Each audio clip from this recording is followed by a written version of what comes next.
art of personal transformation, the art of entering into the moments of your life and experiencing them with peace and joy, serenity. This is an entirely possible phenomenon for each of us. In order to do this, we have to, like Maurice Nicole would say, rise up in the morning with the joy and enthusiasm of facing another day in which we can, in fact, make of our life a new thing. Live it more deeply and fully, not merely be reactive mechanisms chained down by habits and momentums that go round and round. This art is the art of higher consciousness, of wisdom, of new understanding, and it is available to each one who is willing to put will and attention and their heart's desire into it. And it can change not only a moment and a day, but the entire year before us. If we make it our aim, having this aim to make art of our life, having this intention allows us to be reminded of it, to bring it to the fore when it is forgotten, because it will be forgotten. That is our nature, to default back to sleep and habit and momentum. So begin your day with this awareness that you are seeking to live the moment without requirements, without expectations, without disregard of its beauty that is above and beyond all of our obligations and requirements. That morning sun is the only moment that it will be present, and it is gone so quickly. The sound of morning birds, so magnificent and so overlooked by our state of sleep in which we take it all for granted. Or worse, we are just too busy, too in a hurry. And it is the knowledge of these things which keep us from living fully that we must confront.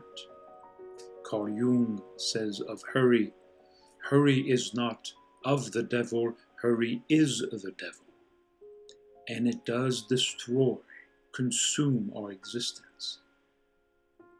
In our modern times, everything conspires to push us forward, to put us in a rush, to get us into that traffic moving forward, mostly in a negative state, constantly stressed and pressured. And our fabulous technology only reinforces that.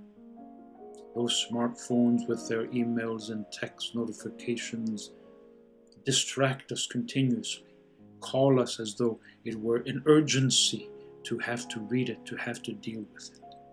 And all of that keeps us in an ever-growing momentum of rush and hurry and disregard of the beauty that is in the now, that is life passing us by.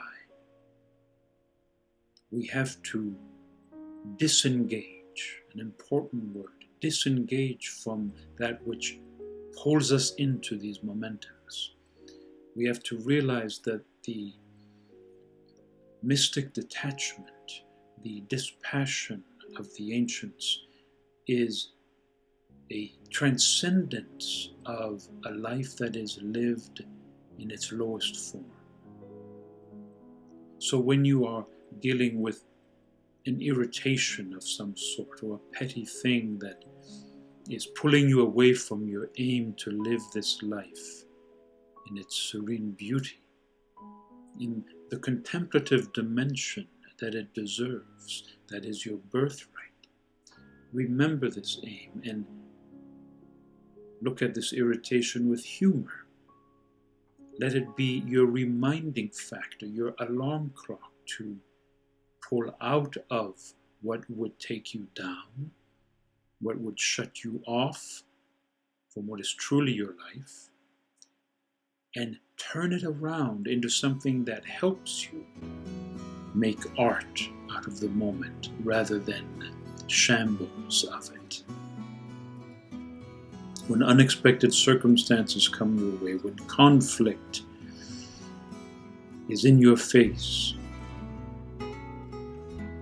find the will to remember that aim, that purpose.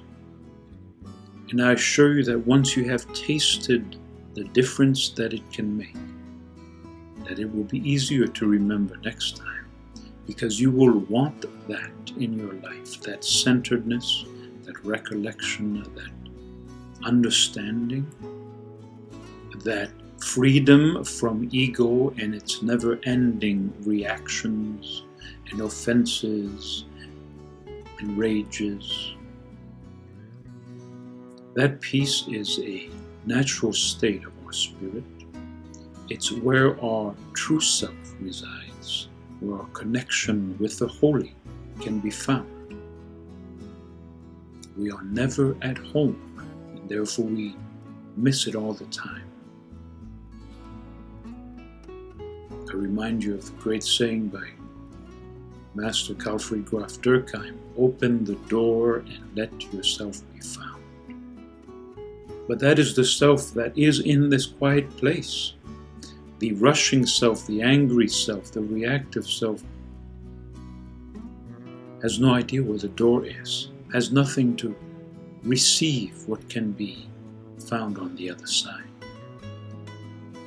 So I offer you this opportunity to think of this aim of making art out of the little moments of your life, whatever they may be, where you free those times from your requirements, where you learn to simply be.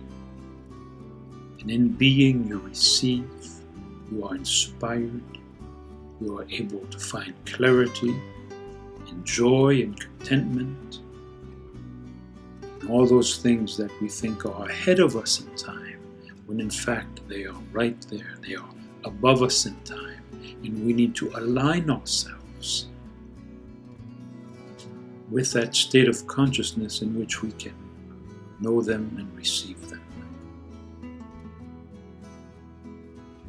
So let this new year, this new day, this new month be part of becoming a new you, the you that you are meant to be, that is forever escaping us because we have other things to do besides to just be that. Don't forget how aggressive our culture is in shutting this out. It is not useful to the gross national product for people to be conscious and awake.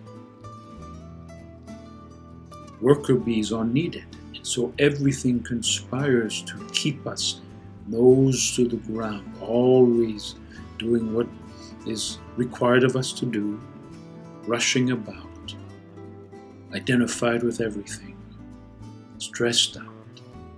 And what is lost is ourselves and our experience of this life, which will be gone in the blink of an eye. So in this time of making resolutions about weight loss and all of that, let it be a true resolution, one that is utterly transformative.